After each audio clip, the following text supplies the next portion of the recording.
Welcome to the Startempire Wire Founders Podcast, where we make entrepreneurial founders a top priority. Each episode features risk takers, business builders, community shapers, institutional and government supporters in our local startup ecosystem. Tune in weekly to hear all about what's happening with the movers and the shakers of Southern California's Inland Empire and beyond. All right, ladies and gentlemen, welcome back to the Founders Podcast. I'm your host, Various Smith III, and today I am with Alfonso Anya of Kids That Code. I'm going to let Alfonso give his introduction, tell us about himself in a little bit, then we'll move into about his company. Okay, hi there, Various. Thanks for having me. Again, like Various said, my name's Alfonso Anya. I grew up here in Southern California, around the Whittier, Almani area. And, just wanted to do something of my own. And that was always kind of like the idea, right? Even though I went to school for engineering, even as an engineer, I thought, I don't know, I would talk to my buddies, like, I want to do something more. And I went to school for entrepreneurship. So which school did you go to? I'm going to give a plug for my alma mater. I went to Cal State San Bernardino, Coyotes. Yeah. Home brewed. Oh, yeah. Right here in the Inland Empire. So tell us a little bit about the beginning, the origins of Kids That Code. Well, the origins of Kids That Code, actually, the origins are from Cal State San Bernardino.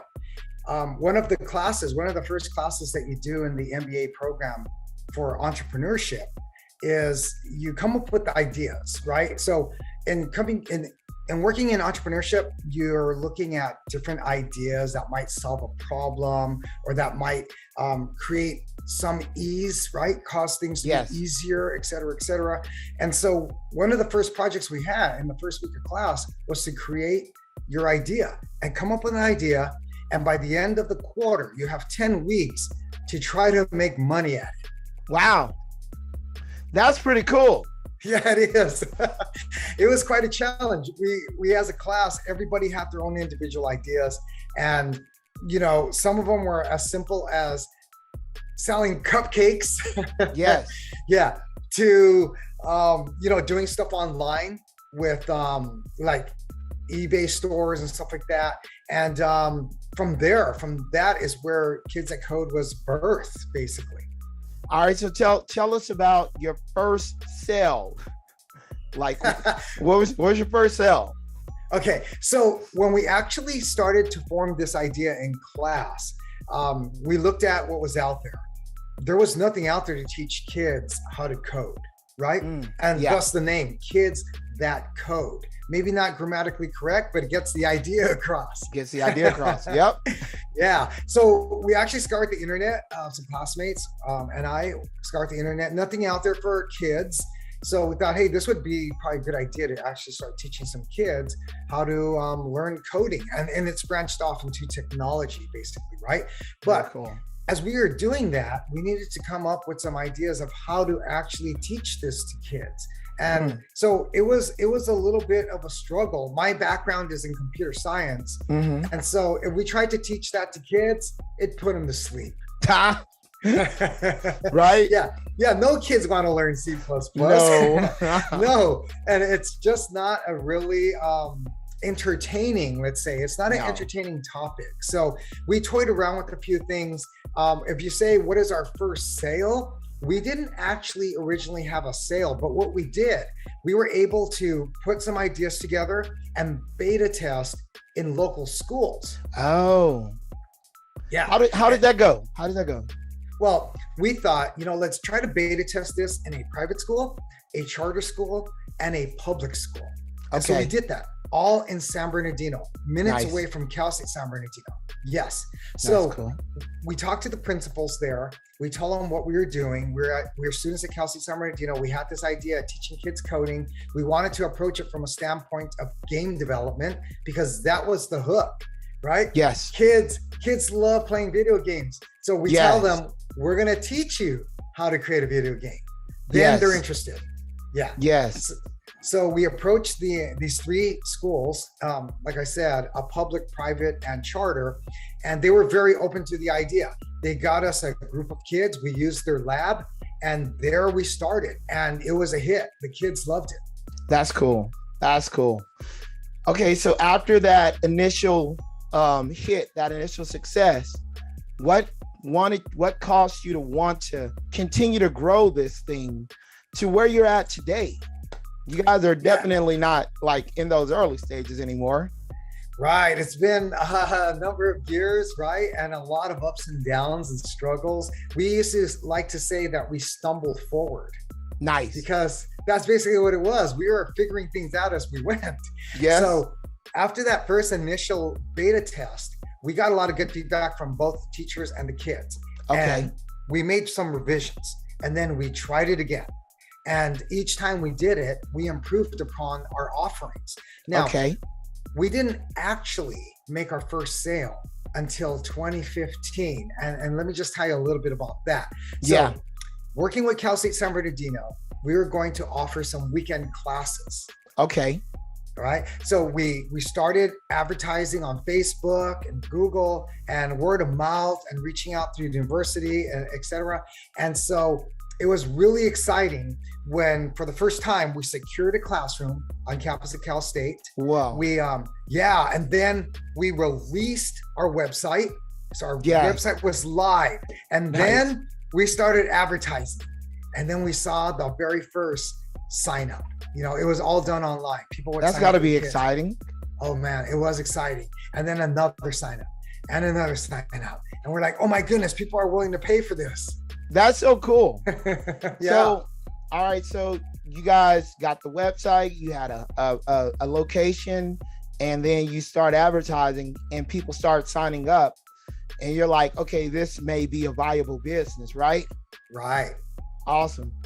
Okay. So tell us a little bit more. You know, what are some of the needs that Kid That Code is meeting, and how are you guys, you know, what implementations of, you know, what you teach are kind of the most exciting to you? Yeah. See, that is an excellent question. And this is what we want everybody to know. Whether you know it or not, the kids need to learn this material. They need to learn about technology. They need to know how to not be end users, but how to be creators. Yes. Yeah. And so this is the one thing that we know. We do a lot of career day presentations. We ask the kids, how many of you play video games? About 95% of the hands go up. And then we ask them, how many of you have ever tried creating your own video game? In the beginning, when we started asking that question, there was nobody. Now you'll have about 5% of the kids say that they tinkered with this or they tinkered with that. Now, what need are we meeting?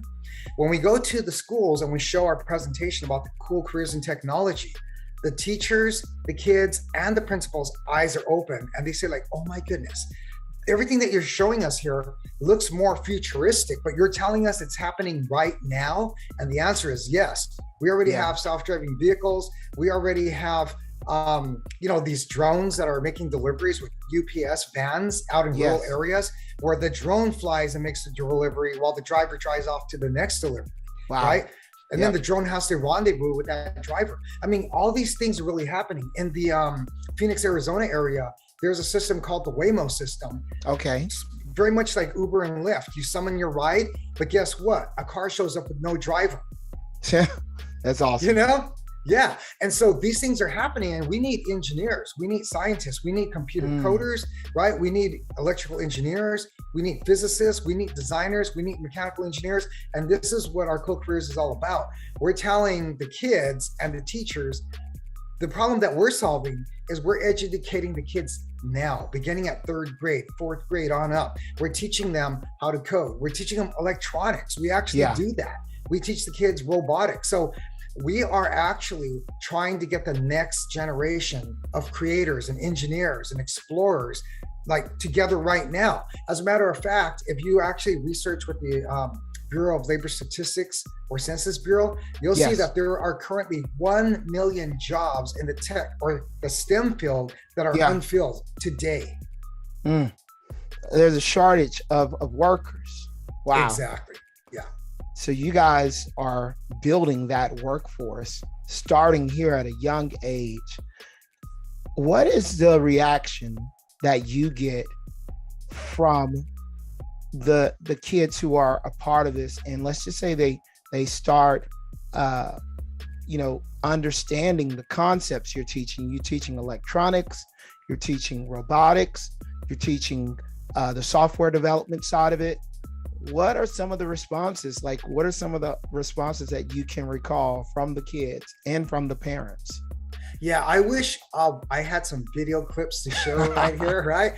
Because it's exciting. We do have a center in Riverside at the Canyon Crest Town Center. Okay. We have a physical location. Nice. I hate to say this, but right now we are the best kept secret in the Inland Empire, but we no longer want to be the best kept secret. That's right. We got to get you out. Get the name out.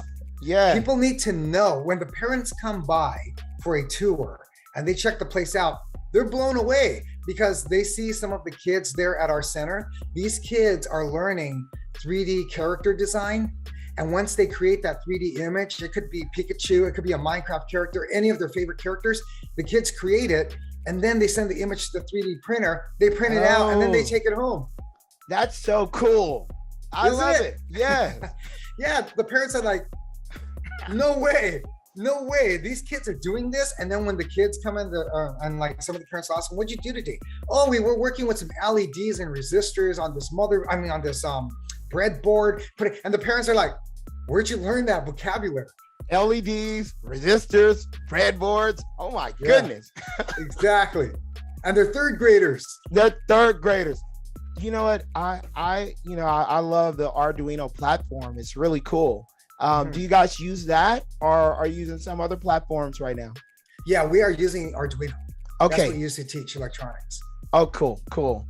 That's amazing. So the responses are always very ecstatic. Oh yeah. Additionally, because we also have camps. So we have camps at our center. We also have camps at Cal State San Bernardino as well as Cal State LA this summer. And this one child at one of our events back at Cal State San Bernardino, pre-pandemic, right?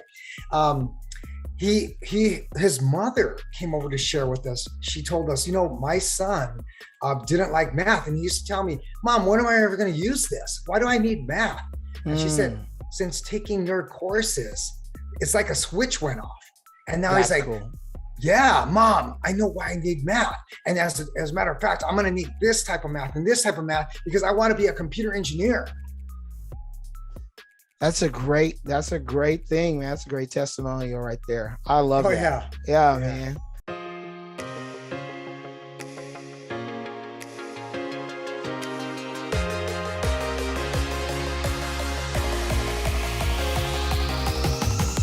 The Inland Empire startup ecosystem industry is tremendously fragmented.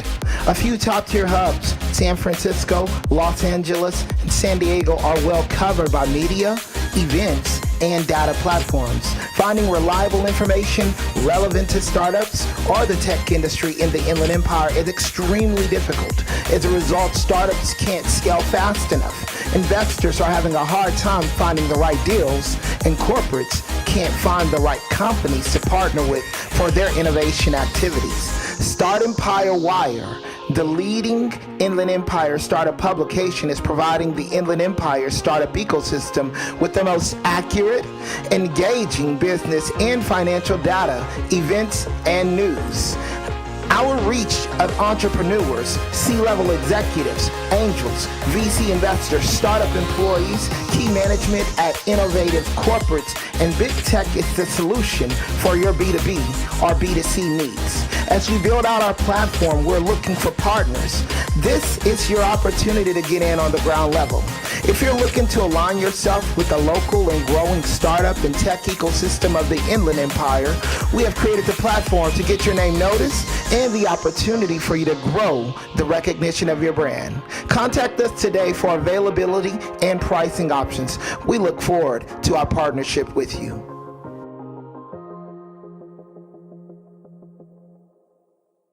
So tell us a little bit about the growth of Kids That Code and some of your growing pains. Like, what have been some of those growing pains, those hurdles that you've had to overcome from the beginning till now?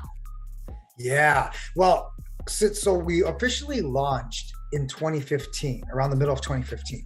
Okay. And from there, it's just been growing, and our offerings have been growing as well. We started out with some game development, but from there, it's expanded, like I said, the 3D character design, the robotics, electronics, etc. So more and more offerings, like every single year, by months, right? We start adding more stuff. So the growth has been nice and it's been steady. The biggest obstacle we've had is people knowing about us.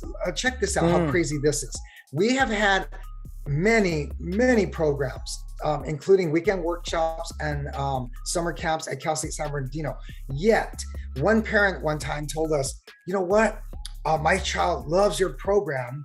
And, I signed him up for this one class, et cetera, et cetera. She goes, I never knew about you guys. And she lived right across the street from Cal State San Bernardino. Wow. Yeah. So getting the word out is always going to be one of those things, huh? Exactly. Getting the word out has been the biggest issue for us. What about like current connections, partnerships, people in your circle, who may know others? Like, what kind of connections are you guys looking for? Mm-hmm. Yeah. We had this really good connection with the Arrowhead United Way. Mm-hmm. They provided funding for hundreds of kids to come through our program. Very cool. Really nice. Yeah. So we've worked with Arrowhead United Way, also Project Crest out in Norco College. So we're looking for partnerships with those sort of organizations that can actually fund some of this learning for kids that wouldn't otherwise be able to do it. Right. And also we've formed partnerships with other organizations like Upward Bound, Gear Up, Trio Educational Talent Services, that are on different campuses at different colleges and universities. Okay. One other question related to I guess I would say partnerships, but have you guys ever worked with like Boys and Girls Club?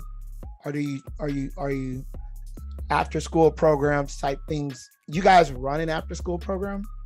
Yes. So we run after school programs at our center in Riverside. At your center.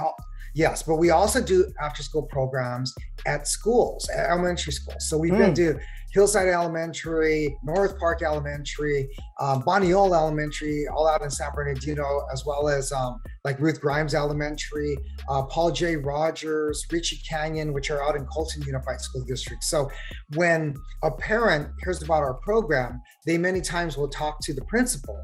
And then the principal will start the conversation with us saying, we have some parents that are interested in your program. How can we get you guys here on campus? So we've done that. Cool. Yeah, we want more of that too. More of that. Okay. Mm-hmm. And there's one other thing that comes to mind right now, and that would be like community centers or innovation centers. You guys reach out to those people as well? Yeah, as a matter of fact, we were going to be working with the Bourne's Family Youth Innovation Center out in I was thinking about them. Yeah. And then as we had negotiated, what we would be doing, et cetera, then the pandemic hit. I remember. We haven't been back. Yeah. They completely shut down. Now they're back open. That'd be a great connection for you guys as well. I believe so. Yeah. So now we talked about the growth of your startup. Tell us about current needs at this current stage. We did say attention, but what are some of the other things that you guys are needing, or maybe you're even working on right now? Like, tell us about that. Okay. So just to go back a little bit, the company has grown organically. Yes. So we were able to start it off. And, in the beginning, we were able to use like computer labs at different places like schools or even Cal State San Bernardino. But since then, as we've been growing and growing organically, right, by self-funding this whole operation, we're able to buy bootstrapping completely. We completely bootstrapped. I love it. Yeah. But now we're at the point where we see the need, and we need to grow, and we need to grow quickly. Mm. The biggest need is funding. Funding. Yeah, we need some funding. We were looking at Temecula, so we started doing some pre-advertising around the area. And oh my goodness, we got great reception, but we still don't even have a location there. We want to grow into Temecula, and there's other places that are on our map. And the one thing that is kind of keeping us at a certain pace has been the funding. If we had a huge infusion of capital, we'd be able to start tackling all these different places that we want to open up at. I know that's one of the main needs of most startups, man. Well, you can't, it's like oxygen. It's oxygen for you to grow, and imagine if you were depleted of oxygen, like you probably wouldn't even grow as tall if you couldn't get as much oxygen, so. So definitely. Funding, what kind of particular, are you guys going venture capital? Are you doing traditional? What are you looking at? Like, have you thought about what type of funding? Grants, there's so many things out there. So what type of funding? We've been fortunate. We've received some grants in the past, and that's definitely helped, right? Yeah, I love grants.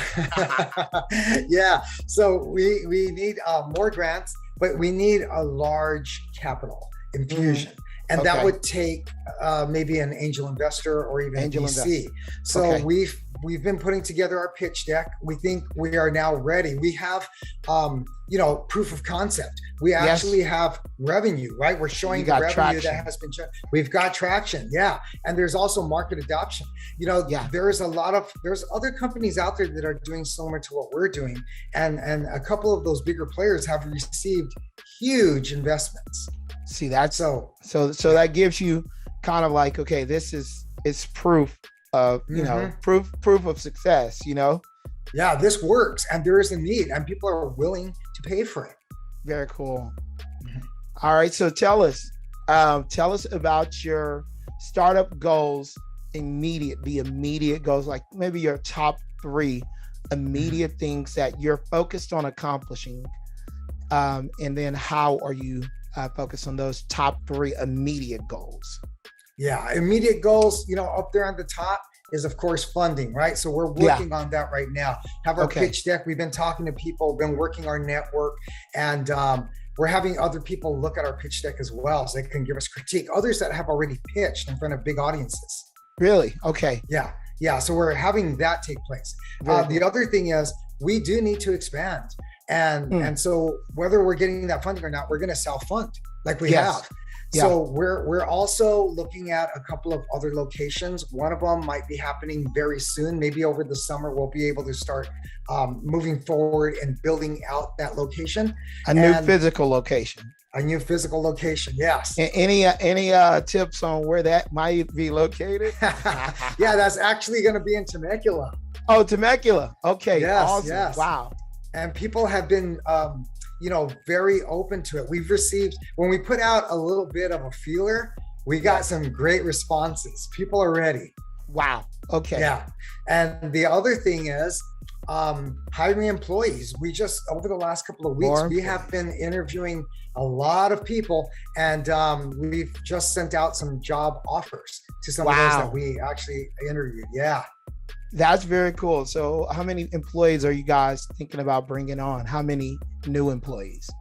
Well, from those that we interviewed, we're going to be we've already put out offers to 5 people. We're going to be interviewing probably next week, another 5 to 6 people. So we'll probably be making more offers out of that as well. That's cool. That's awesome. All right. So moving on to the long-term goals, where do you see yourself in 3 years, 5 years, in 10 years? Oh man, yeah. 5 years, 3 years, 5 years, and 10, right? 3, 5, and 10. So get this, it might sound like a lot too. We do have a couple of strategic locations here in the US. Okay. But within the next 3 years, we already know we're going to be in Latin America. Nice.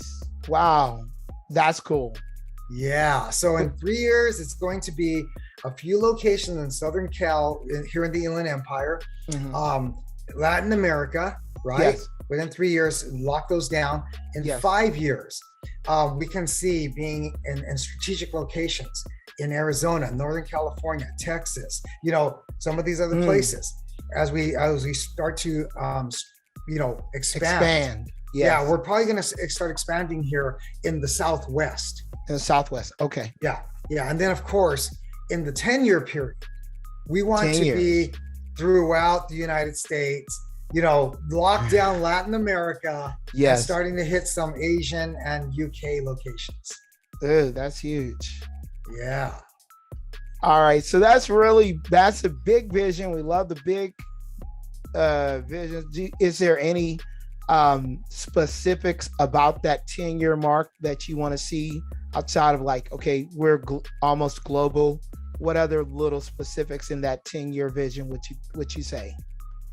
Well, so how around, if you go to certain locations, you see Sylvan Learning. Everybody knows Sylvan Learning. You see Kumon. Everybody knows Kumon. There's Mathnasium. There's these certain tutoring centers that get your kids ready for specific,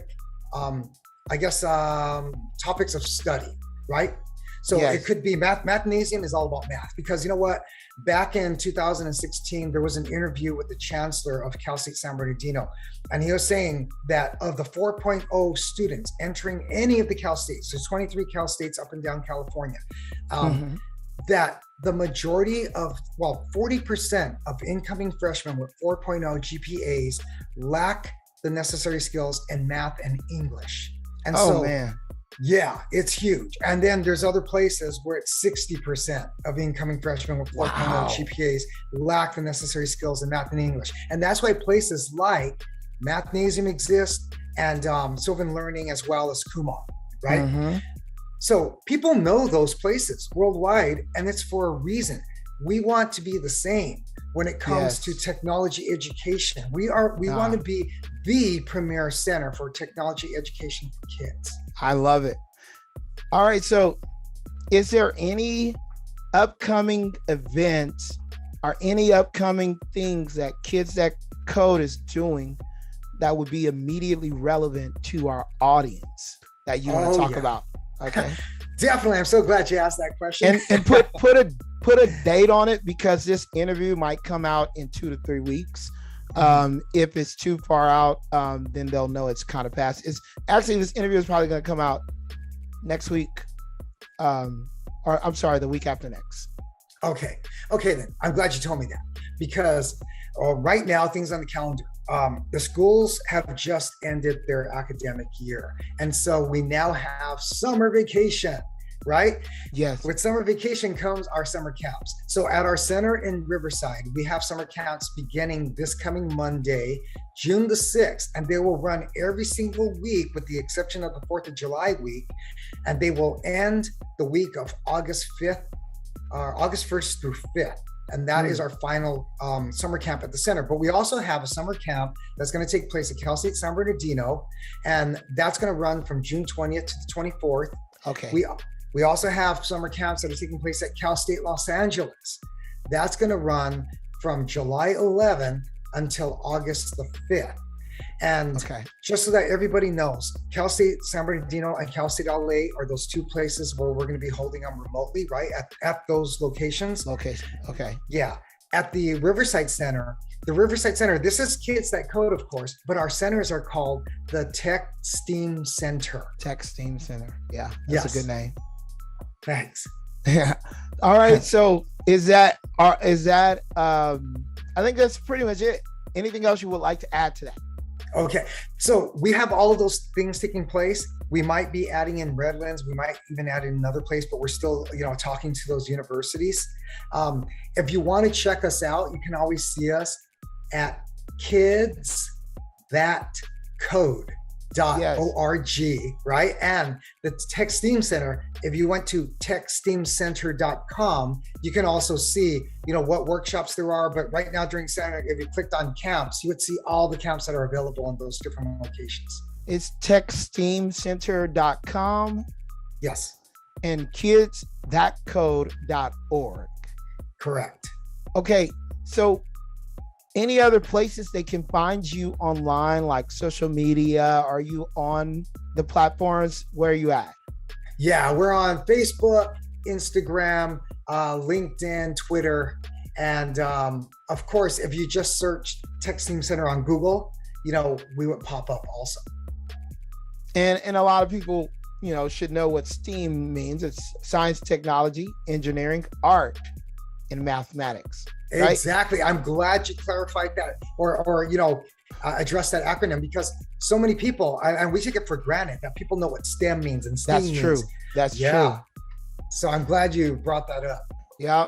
So, ladies and gentlemen, this is Alfonso Anya. We are so glad that he came on to represent Kids That Code. You guys need to check them out online. Go to the website, kidsthatcode.org or techsteamcenter.com. Find them on Facebook, YouTube. Are you guys on YouTube? We have a few things on YouTube. A few things on YouTube. Okay, find them on Facebook, YouTube, Instagram, all the platforms. And we'll be adding their website, obviously, to the notes on the website. You can visit that. And look right there. Great. I love you have the banner too. That's actually really cool. I need to create a banner for myself. Yeah. It works well. Yeah. So I'm really glad you came on, man. We've been kind of like planning this for a while, and so this is good, and it's going out within the next 2 weeks for sure.